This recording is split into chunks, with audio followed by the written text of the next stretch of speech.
1944. À l'Est, les forces hitlériennes ont été repoussées jusqu'aux frontières du Troisième Reich.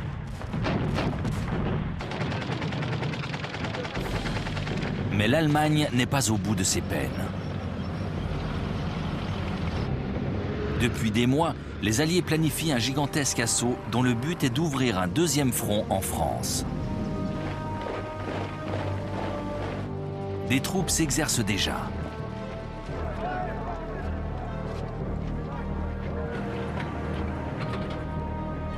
Depuis longtemps, Hitler se doute qu'il devra subir une opération d'envergure, mais il ignore quand et où elle se produira. Tout est bientôt prêt pour que s'engage l'une des plus formidables batailles de la Seconde Guerre mondiale. Le débarquement allié sur les plages de France.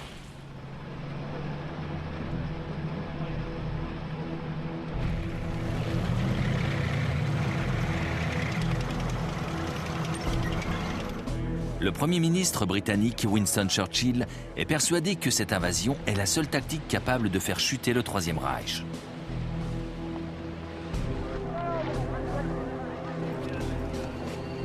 Mais comment réunir les forces nécessaires et surtout quand et où les faire débarquer? Pendant des mois, les forces alliées vont se préparer au cours d'opérations plus ou moins réussies.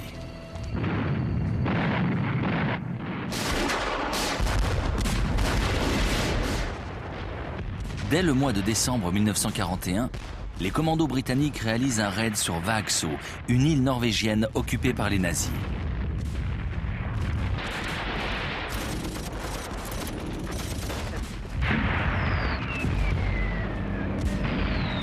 Cette opération éprouve la solidité des défenses allemandes et oblige Hitler à maintenir des troupes en Norvège. Une usine d'huile et la totalité des fortifications côtières sont détruites avant le repli des commandos.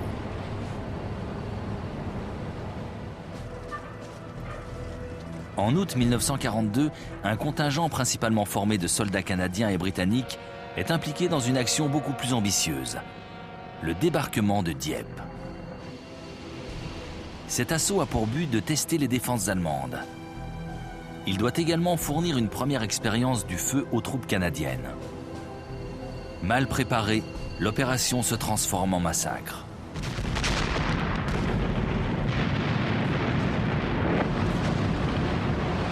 Très rapidement, les péniches de débarquement sont prises sous les tirs ennemis.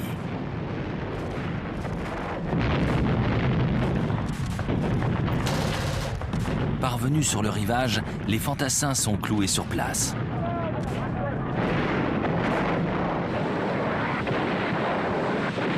Derrière eux, les blindés sont empêtrés dans les défenses anti-chars.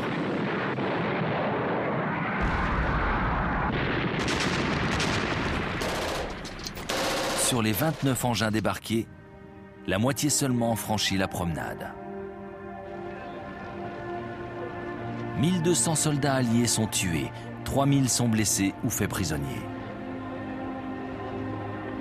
Le repli est un véritable carnage. L'opération était une folie. C'est à une forteresse que ces hommes se sont attaqués.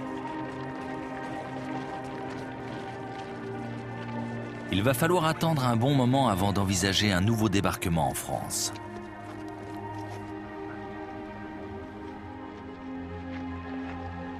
Churchill sait que la prochaine tentative devra être mieux préparée.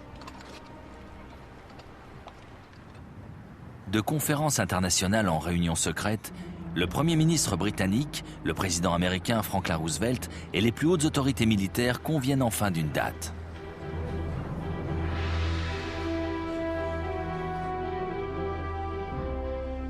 Le jour J, nom de code Overlord, devra avoir lieu durant l'été 1944.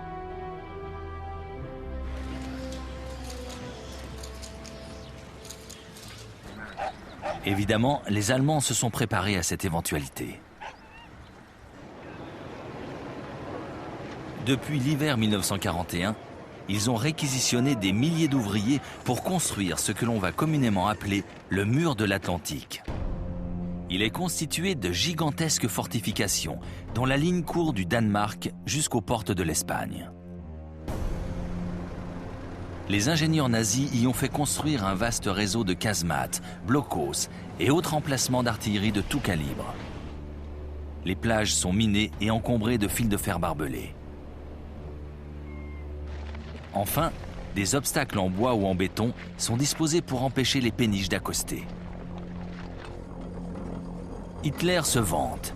« Je suis le plus grand bâtisseur de fortifications de tous les temps ».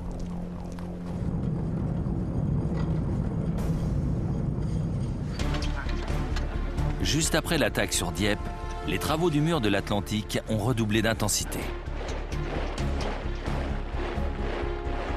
Le Führer a également augmenté les effectifs en garnison dans cette zone.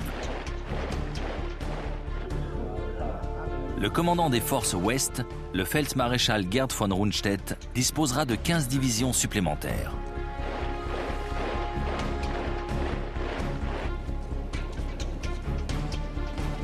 Mais la façade maritime de l'Europe s'étire sur 3500 km. Il n'aura jamais assez d'hommes pour la couvrir entièrement.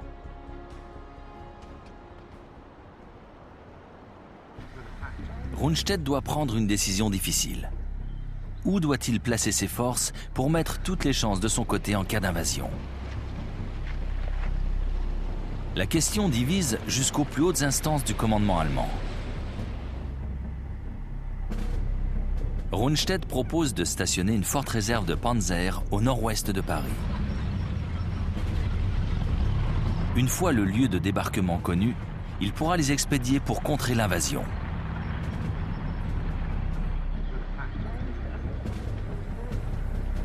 Mais le célèbre Feldmaréchal Erwin Rommel, dont les avis sont particulièrement respectés, n'est pas d'accord. Ce dernier est en charge de la défense côtière s'étendant de la Hollande à la Loire. Et ce qui le préoccupe le plus, c'est la puissance aérienne des Alliés. Il en a déjà fait l'expérience lors des combats en Afrique du Nord, et ses souvenirs ne sont pas particulièrement réjouissants. Il redoute que toute tentative de contre-attaque ne soit écrasée avant même qu'elle n'atteigne le front.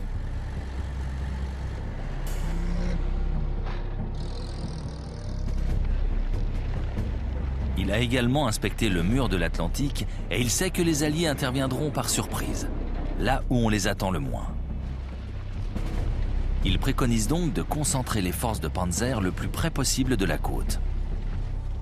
Les Alliés doivent être rejetés à la mer dès le premier jour du débarquement. Pour lui, cette journée est vitale. Ce sera même le jour le plus long. Hitler coupe la poire en deux. Rundstedt va garder quelques forces en réserve, mais elles n'interviendront que sur l'ordre d'Hitler.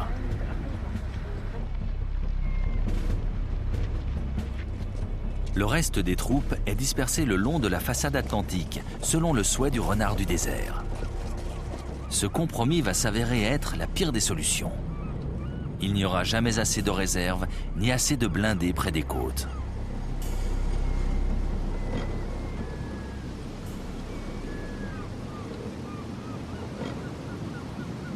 Mais à l'automne 1943, cela ne semble évident pour personne, excepté Rommel. De leur côté, les Alliés ont beaucoup de problèmes pour trouver l'endroit exact du débarquement.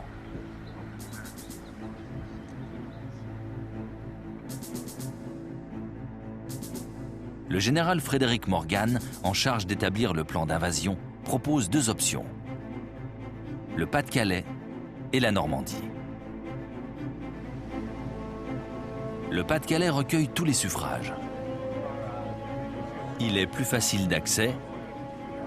Et à partir des plages du Nord, le corps expéditionnaire pourra s'enfoncer plus vite au cœur de l'Europe. Mais c'est aussi la route la plus prévisible, et Morgan est persuadé que les Allemands s'attendent à être attaqués de ce côté-là. Il décide donc de les prendre à contre-pied et choisit de débarquer ses troupes en Normandie. Le général Morgan vient de décider du sort de milliers d'hommes. C'est le début d'une opération sans précédent.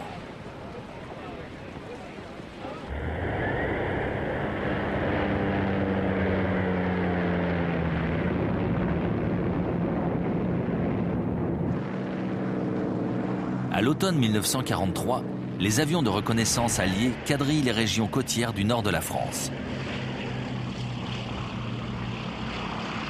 Ces repérages font partie d'une longue liste de préparatifs.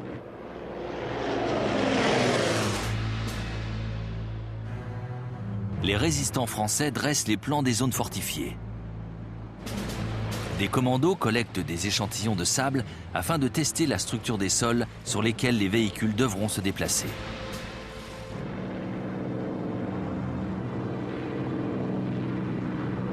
Les côtes normandes sont étudiées comme jamais un terrain ne l'a été dans l'histoire militaire du monde. Les observateurs arrivent vite à la conclusion que le débarquement ne pourra réussir que si de grandes quantités de matériel peuvent être déchargées. Mais le désastre de Dieppe a montré combien il était dangereux de tenter un assaut direct sur un port occupé par l'ennemi.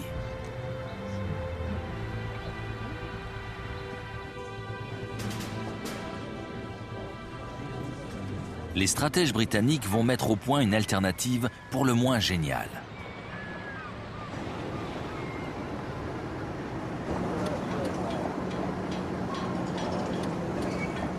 Des caissons géants seront assemblés au Royaume-Uni avant d'être remorqués au large des côtes françaises.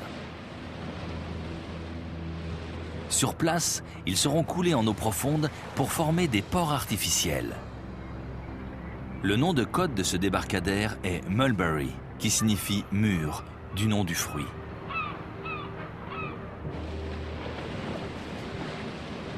Les deux Mulberries seront alimentés en carburant par des oléoducs posés au fond de l'eau.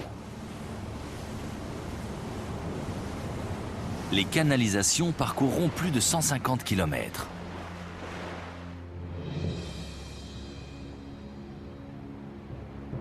La station de pompage, située sur l'île de Wight, est camouflée en fabrique de crème glacée.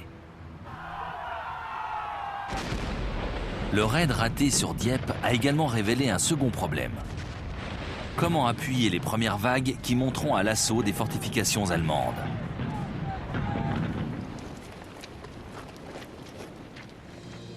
L'officier appelé à la rescousse n'est autre que le général Percy Hobart, l'un des pionniers britanniques de l'arme blindée. Hobart va mettre au point une série d'engins pour le moins atypiques. Les hommes les appelleront les Hobart's Funnies, c'est-à-dire la ménagerie du général Hobart. Il y a là des chars lance-flammes ou amphibies.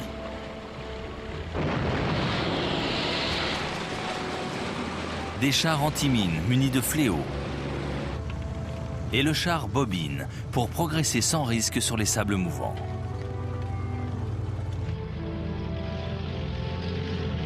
Les ponts qui équipent certains chars Churchill doivent permettre aux véhicules de franchir n'importe quel escarpement.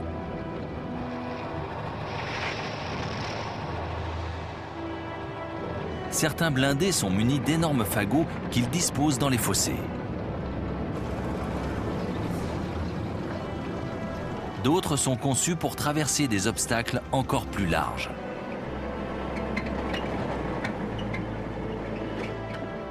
Mais un problème reste en suspens. Si les Allemands engagent des renforts dans la bataille, la tête de l'Allié ne tiendra jamais.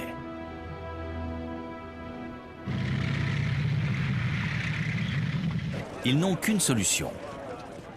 Jusqu'au dernier moment, les nazis doivent ignorer le lieu exact du débarquement. Les Alliés vont donc brouiller les cartes lors d'une vaste opération de désinformation sous le nom de code Fortitude, courage en anglais. La plupart des espions allemands en Grande-Bretagne ont été retournés et travaillent en fait pour les Alliés. Ils vont expédier à Berlin de fausses informations confirmant que l'invasion aura lieu dans le Pas-de-Calais.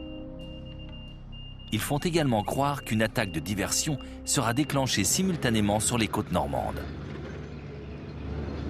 Pour rendre crédible cette thèse, le commandement allié crée une unité fantôme, le premier groupe armé américain, le FUSAG. Il est cantonné dans le Kent, juste en face des côtes du nord de la France.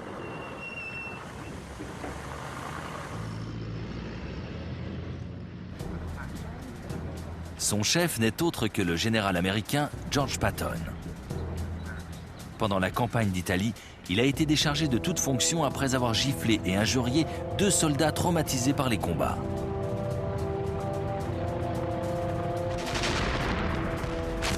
Les Allemands considèrent qu'il est de loin le meilleur général allié.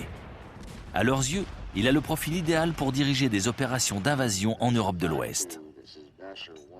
Les Alliés vont plus loin. Ils simulent les transmissions radio de divisions en manœuvre. Les avions de reconnaissance de la Luftwaffe rapportent à Berlin des photos de champs couverts de blindés, gonflables.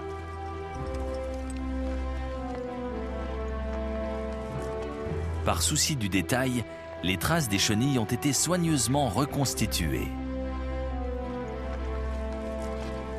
Les terrains d'aviation du Kent accueillent des escadrilles d'avions en bois. Des péniches factices mouillent dans les ports.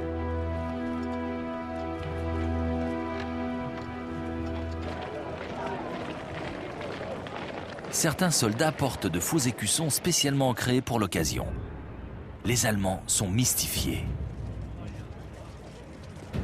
À la fin de l'année 1943, après avoir dirigé les débarquements en Sicile et en Italie, le général américain Dwight Eisenhower est nommé chef suprême des forces expéditionnaires alliées pour l'opération Overlord. Le général britannique Bernard Montgomery sera le commandant opérationnel des forces d'invasion terrestre. La date du jour J est fixée au 5 juin 1944.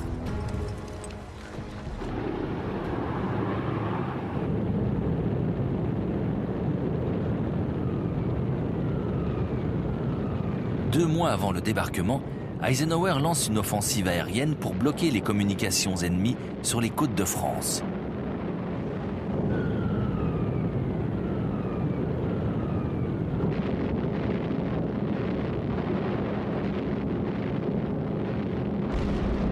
Une fois de plus, cette opération est organisée afin de laisser croire aux Allemands que la cible finale est la région du Pas-de-Calais. À quelques semaines du jour J, les effectifs stationnés en Angleterre sont impressionnants. 2 millions d'hommes, soutenus par plus de 3000 blindés et 12 000 avions.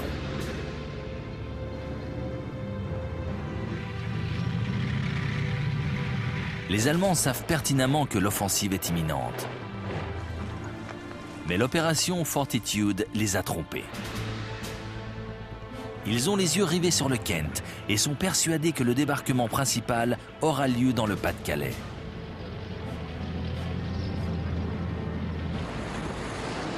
Tout semble jouer en faveur des Alliés.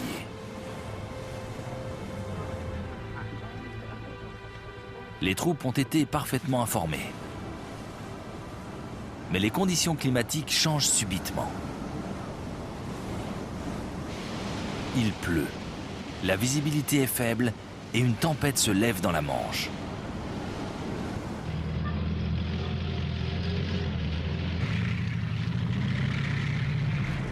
Malgré les intempéries, le 4 juin 1944, les troupes d'assaut embarquent. Une armada de 5000 vaisseaux met le cap sur les côtes de France.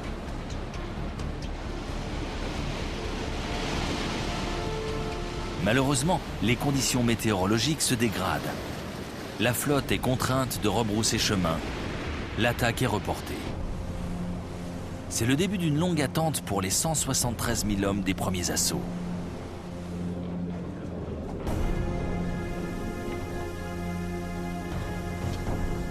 À l'aube du jour suivant, l'état-major se réunit.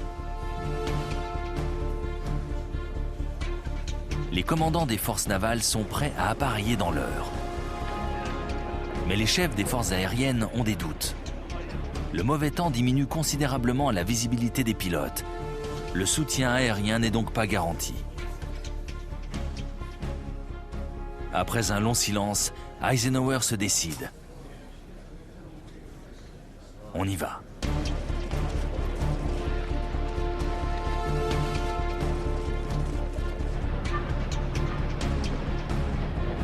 Overlord, la plus grande tentative de débarquement jamais mise sur pied, est lancée.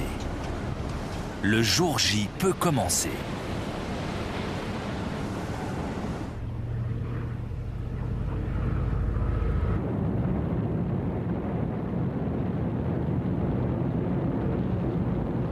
À 1h15 du matin, ce 6 juin 1944, une escadrille d'appareils tractant des planeurs survole le sol français. À leur bord, des commandos parachutistes dont la mission est vitale pour la réussite de l'invasion, s'emparer de tous les ponts sur le canal de Caen et sur l'Orne. Lorsque les planeurs se décrochent de leur remorqueur, l'opération est lancée. Aucun homme ne peut faire marche arrière. 75 km plus à l'ouest, les para-américains sautent au-dessus de Sainte-Mère-Église.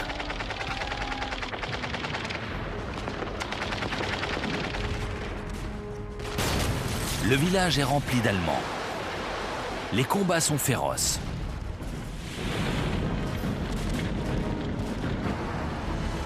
Au bout de 3 heures d'affrontement, la ville est aux mains des Alliés. La bataille a commencé. Les dés sont jetés.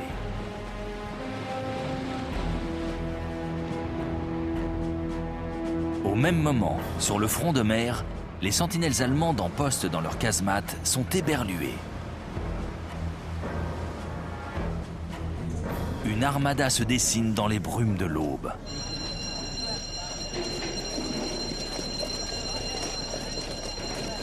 La flotte alliée semble surgir de nulle part. Les brouilleurs de radar ont fait merveille. Jusqu'au bout, les nazis ont cru que les navires se dirigeaient vers le Pas-de-Calais. Pendant des semaines, le Führer restera persuadé que l'attaque sur la Normandie n'est qu'une diversion. Pourtant, le 6 juin, c'est bien vers les plages normandes que les péniches de débarquement se dirigent. C'est bien ce tronçon du mur de l'Atlantique que l'aviation alliée écrase sous les bombes.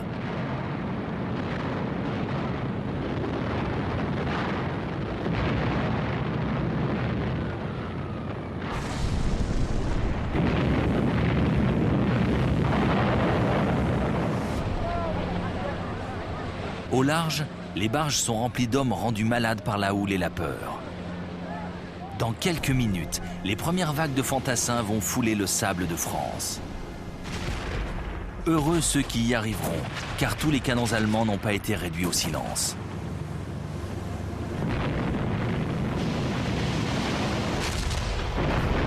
Certaines péniches sont touchées, d'autres sont bloquées par des obstacles sous-marins.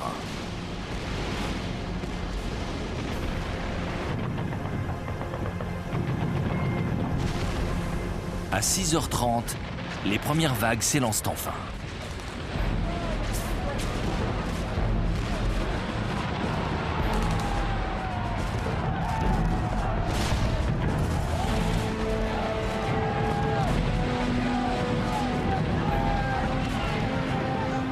Sur la partie ouest du front, les hommes de la 4e division d'infanterie débarquent sur leur objectif. Nom de code, Utah Beach. 2 heures après, ils établissent la jonction avec les parachutistes victorieux de Sainte-Mère-Église.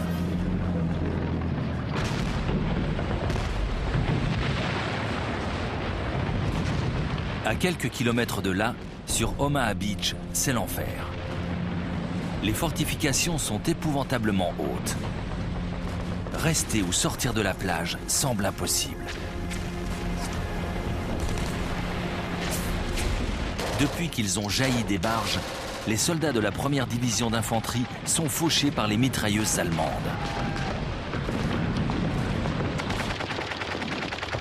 Les chars amphibies qui devaient les soutenir ont été lâchés trop au large. La plupart ont coulé à pic. Les troupes sont piégées. La marée remonte. 2000 morts et blessés gisent sur la plage. Sur la pointe du Hoc, 225 rangers américains grimpent à l'assaut des batteries allemandes. 90 reviendront vivants de cet exploit insensé. Sur Bloody Omaha, Omaha la sanglante, le colonel George Taylor lance à ses hommes « 2 sortes de gars vont rester sur cette plage, ceux qui sont morts et ceux qui vont mourir. Foutons vite le camp de cet enfer. » des centaines de soldats se ruent sur les points d'appui allemands. Plus à l'est, au centre du dispositif, la 50e division d'infanterie britannique débarque sur Gold Beach. Là aussi, les combats sont particulièrement meurtriers.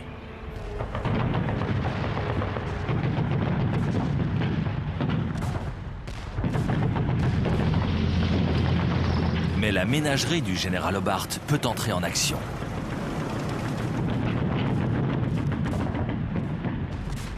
Avec l'appui des blindés, les soldats s'enfoncent bientôt dans les terres. À Juno Beach, les Canadiens de la 3e division d'infanterie se heurtent à une forte résistance.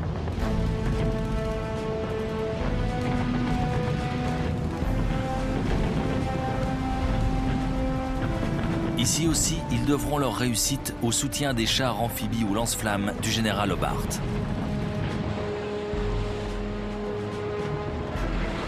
C'est à Sword Beach que le débarquement se déroule le mieux.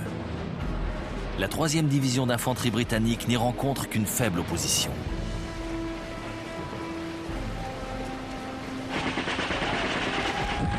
Quelques heures plus tard, ces hommes font la jonction avec les troupes aéroportées qui se sont emparées des passerelles sur le canal de Caen.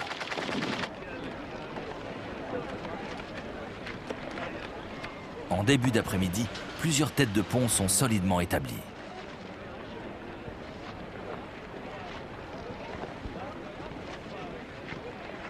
La rapidité d'exécution de l'opération a pris les Allemands par surprise. Ils n'ont jamais cru que les Alliés prendraient le risque d'attaquer dans les intempéries. Rommel lui-même, commandant en chef de cette portion du mur de l'Atlantique, a profité du mauvais temps pour rejoindre sa famille en Allemagne. Le 6 juin, c'est l'anniversaire de son épouse. Son subordonné direct, le général Friedrich Dollmann, est à 150 km de là. Il participe à une simulation, un jeu de guerre entre officiers d'état-major. Le seul à être resté dans son quartier général, le Feldmaréchal Gerd von Rundstedt, commandant en chef de toute la région, est face à un dilemme. Il ne peut pas donner l'ordre de mouvement à ses panzers sans l'autorisation d'Hitler.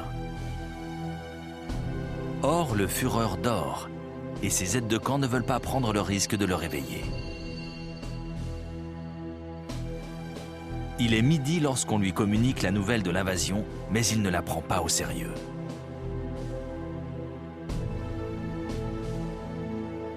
Il reste convaincu que cette attaque n'est qu'un leurre, une feinte pour cacher le débarquement principal dans le Pas-de-Calais.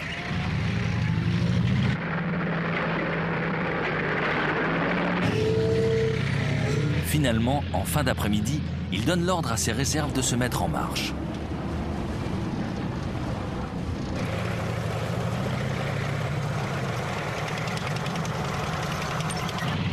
Mais les panzers sont trop loin pour intervenir dans la première phase de la bataille.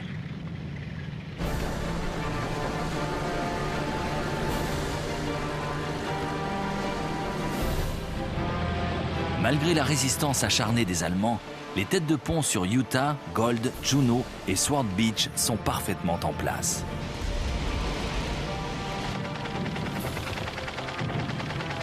À Omaha Beach, la situation est plus incertaine. Le carnage de la matinée a laissé des traces. Les fantassins américains n'ont progressé que d'1,5 km à l'intérieur des terres.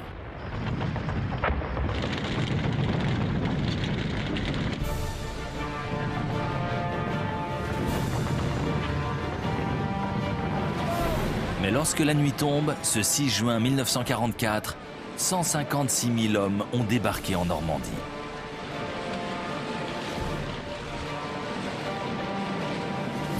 L'opération Overlord est un succès, mais encore bien fragile.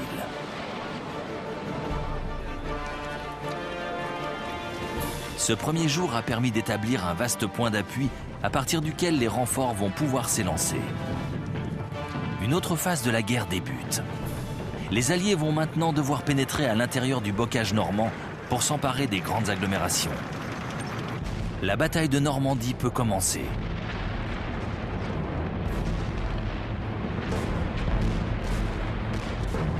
Le 7 juin 1944 est déjà un autre jour. Des milliers d'hommes quittent la côte pour tenter de consolider les positions alliées.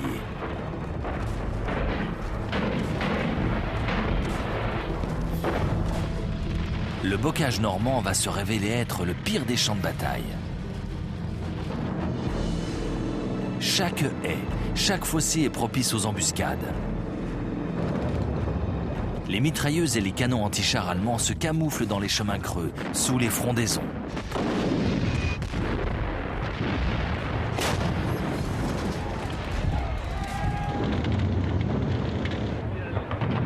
Les Alliés perdent beaucoup d'hommes.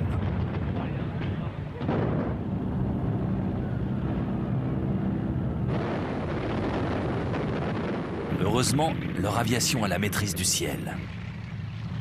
Lorsque les renforts de Rundstedt parviennent enfin sur le front, ils ont été tellement bombardés qu'aucune véritable contre-attaque n'est possible.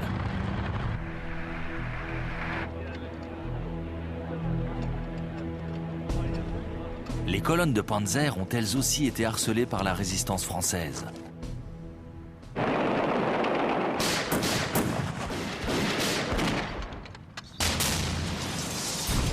Embuscades et destructions de ponts se sont succédées. La division de Panzer SS Das Reich va mettre 2 semaines pour parcourir un trajet habituellement réalisable en 3 jours.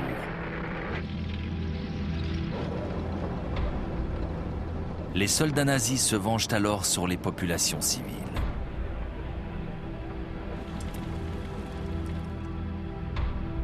Ils massacrent 642 habitants du petit village d'Oradour-sur-Glane, devenu le symbole de cette répression aveugle.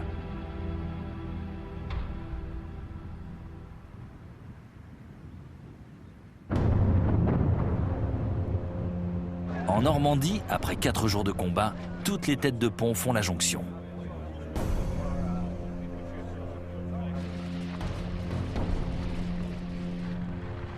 Mais les troupes n'ont pénétré que d'une vingtaine de kilomètres à l'intérieur du territoire français.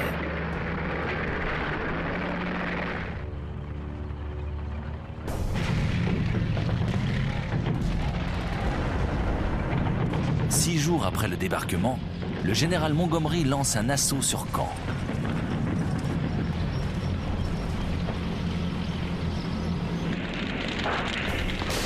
La 7e division blindée britannique, les Rats du désert, attaque ce point stratégique situé sur un nœud routier.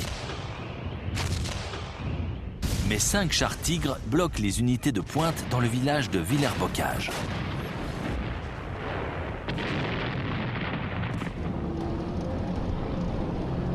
En fait, les blindés alliés ne sont pas à la hauteur. Le char Sherman est surclassé. La portée de son canon est trop faible. Ses obus ne font qu'égratigner le blindage de leurs adversaires. Pire encore, ces réservoirs de carburant ont tendance à s'embraser dès qu'ils sont touchés par un projectile. Les Allemands le surnomment le réchaud à Tommy, celui qui fait cuire les soldats anglais, les Tommies.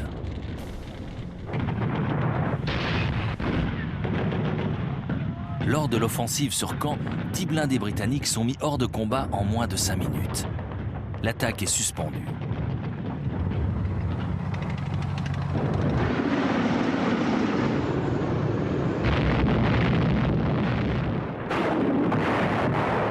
Montgomery laisse alors l'aviation et l'artillerie écraser les positions ennemies.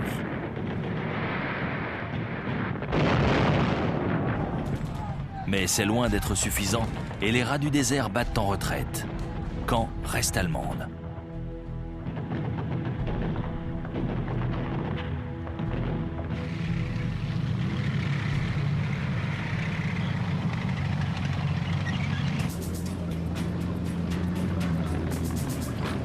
Plus à l'ouest, le corps expéditionnaire américain se dirige vers le port de Cherbourg.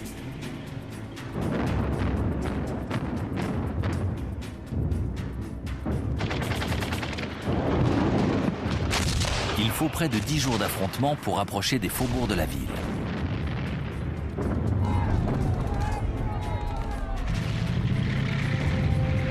Et pour couronner le tout, les éléments se déchaînent soudain. Pendant une semaine, un temps calme avait permis de débarquer renforts et ravitaillements sur les 2 ports artificiels, les Mulberries.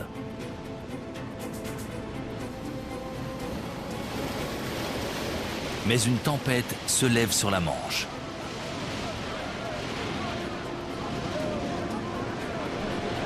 Le Mulberry d'Omaha Beach est détruit par les lames. Celui du secteur britannique est sérieusement endommagé. Il sera hors service pendant plusieurs jours. L'arrivée des renforts est sérieusement ralentie. Les infrastructures portuaires de Cherbourg revêtent soudain une importance vitale pour la réussite de l'invasion. Mais la garnison allemande de la ville ne compte pas se rendre sans lutter.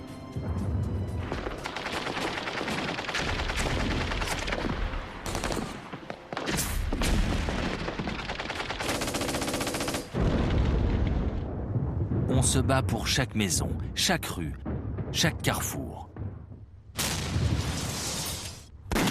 La sécurisation du périmètre va prendre plus d'une semaine.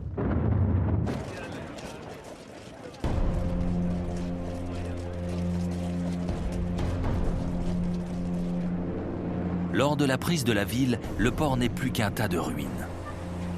Les Allemands l'ont détruit avant de capituler. Il faudra 1 mois de travaux avant qu'ils n'accueillent les premiers cargos. Montgomery décide donc de lancer un 2e assaut sur Caen.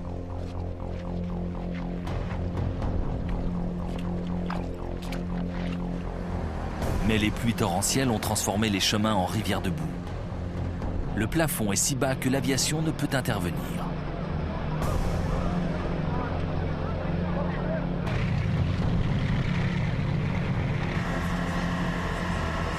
Pire encore, l'ennemi a reçu des renforts. Le 2e corps de Panzer SS est enfin parvenu dans la ville.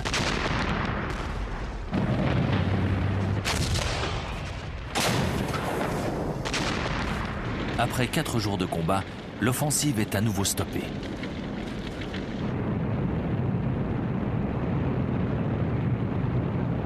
Mais dès que les nuages se déchirent, 500 bombardiers alliés entrent dans la danse.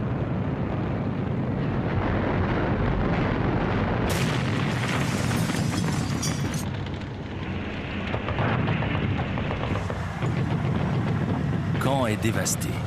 Les troupes britanniques atteignent enfin les faubourgs nord de la ville. Mais la victoire est loin d'être acquise. Car les Allemands se cachent dans les ruines.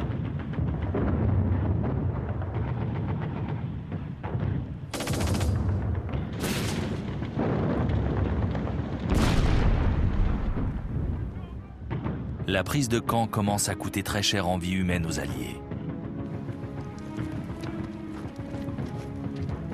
Après 48 heures de carnage, l'attaque est encore une fois ajournée.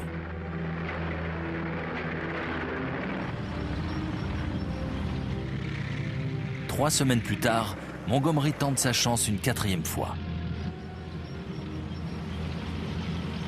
Il faut absolument s'emparer de cette forteresse pour poursuivre l'offensive vers le sud.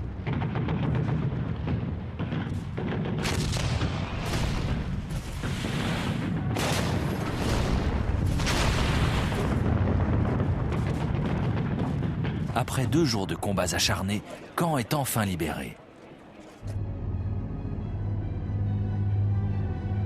La route semble ouverte pour les blindés de Montgomery.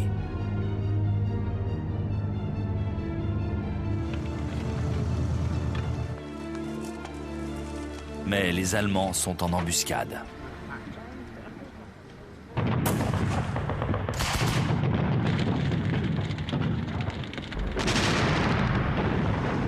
Les Britanniques se heurtent rapidement aux Panzers.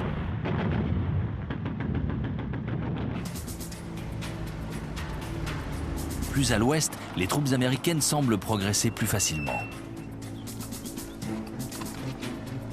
Les Allemands ont concentré leurs forces pour défendre Caen, et à part quelques îlots de résistance, la route vers le sud paraît ouverte.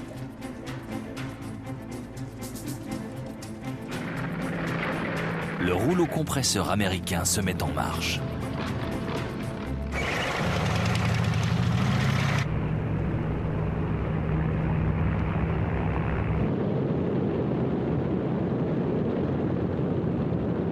Le 25 juillet 1944, à 9h30 du matin, 1800 bombardiers larguent un énorme tapis de bombes sur les 6 km de front au sud de Cherbourg.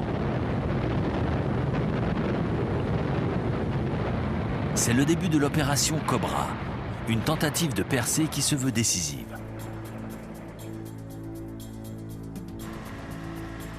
Les Allemands sont assommés par la brutalité de l'assaut. Mais les Américains le sont encore plus. Pour préparer l'offensive terrestre, le bombardement devait labourer les lignes allemandes.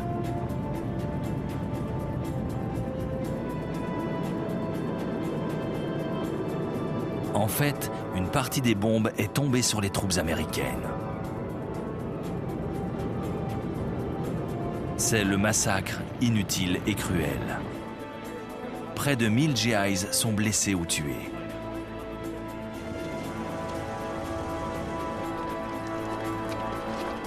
Et lorsque les survivants montent à l'assaut, ils découvrent avec stupeur que les Allemands sont toujours là, plus dangereux que jamais.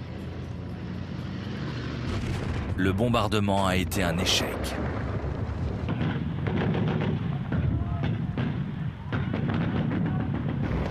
La résistance nazie est désespérée.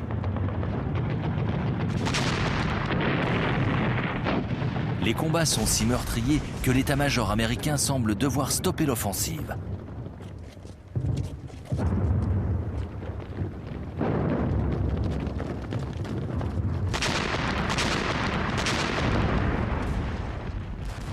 Et pourtant, les défenses allemandes s'écroulent.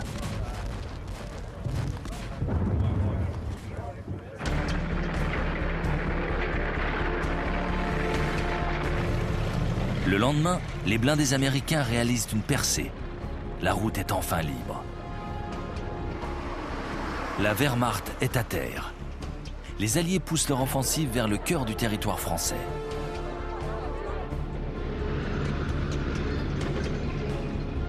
Les villes stratégiques tombent les unes après les autres.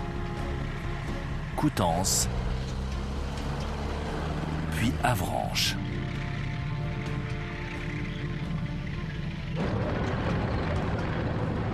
L'offensive alliée est d'autant plus efficace qu'elle profite de la désorganisation complète de l'état-major allemand. Début juillet, 3 semaines après le débarquement, Hitler a démis le Feldmaréchal Gerd von Rundstedt de ses fonctions.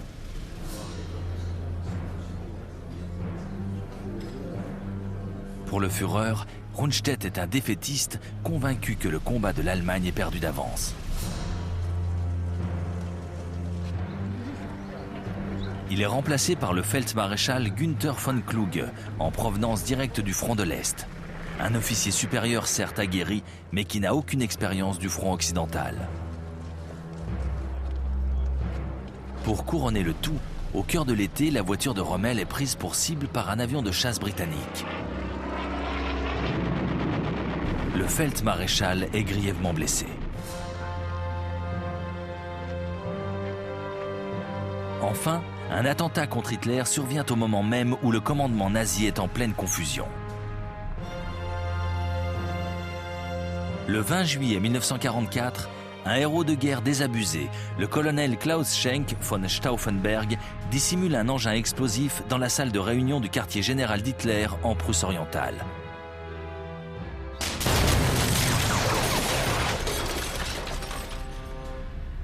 Quatre officiers sont tués.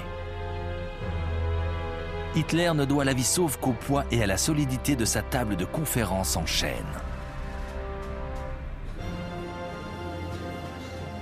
Les comploteurs sont châtiés avec la plus grande brutalité. Stauffenberg est immédiatement exécuté.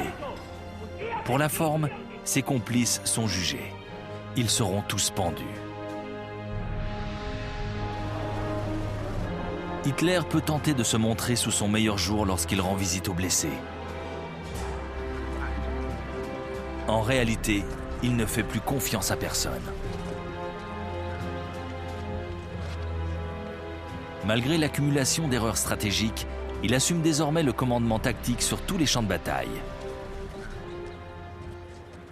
Et il va devoir affronter un spécialiste de l'offensive.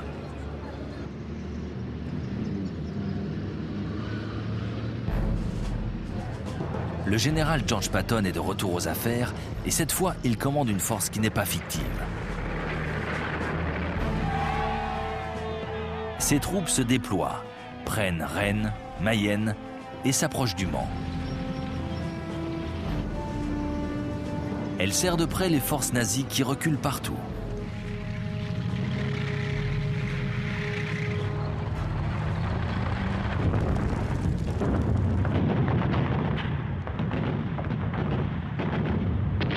Prises en tenaille entre les Américains au sud et les Britanniques au nord, les troupes allemandes seront bientôt encerclées.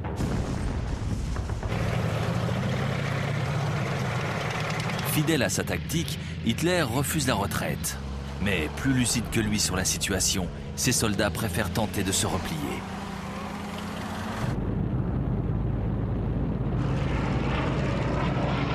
Les avions et l'artillerie alliés vont les matraquer sans relâche.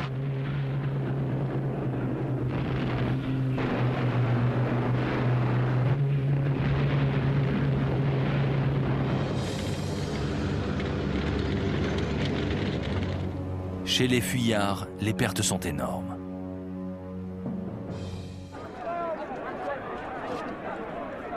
Le 20 août 1944, les forces alliées font la jonction. La poche de Falaise, du nom d'un village proche, vient de se refermer.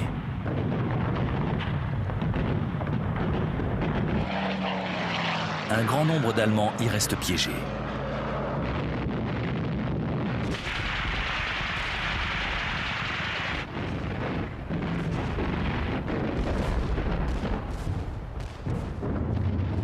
Près de 10 000 hommes sont morts dans la nasse. 50 000 vont être faits prisonniers.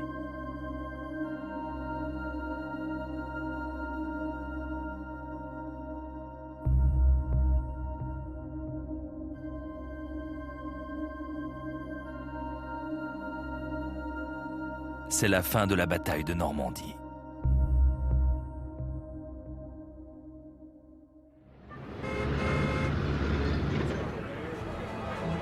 En Provence, non loin de Cannes, un autre débarquement a eu lieu à la mi-août.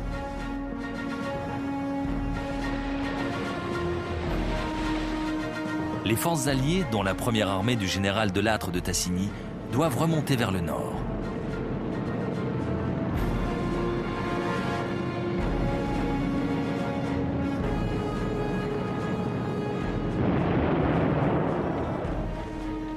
Cette opération a longtemps été décriée par Winston Churchill, qui lui aurait préféré une offensive massive sur le front italien. Mais les Américains, et surtout les Français, considèrent qu'il est absolument nécessaire d'ouvrir un deuxième front en France.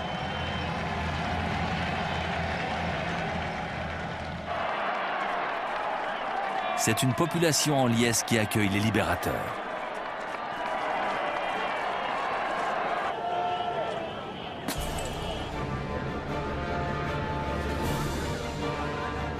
Très vite, le corps expéditionnaire s'engouffre dans la vallée du Rhône.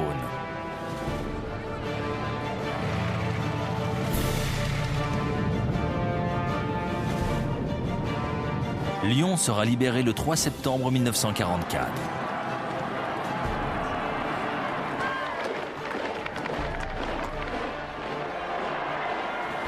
Dix jours plus tard, à Dijon, les forces de Patton arrivant de l'ouest font la jonction avec les troupes remontant de Provence.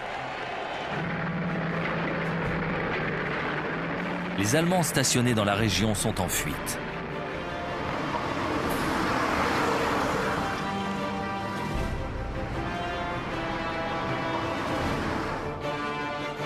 Début septembre, après 3 semaines d'une offensive éclair, les Alliés, appuyés par la résistance française, ont chassé leurs ennemis du Grand Ouest.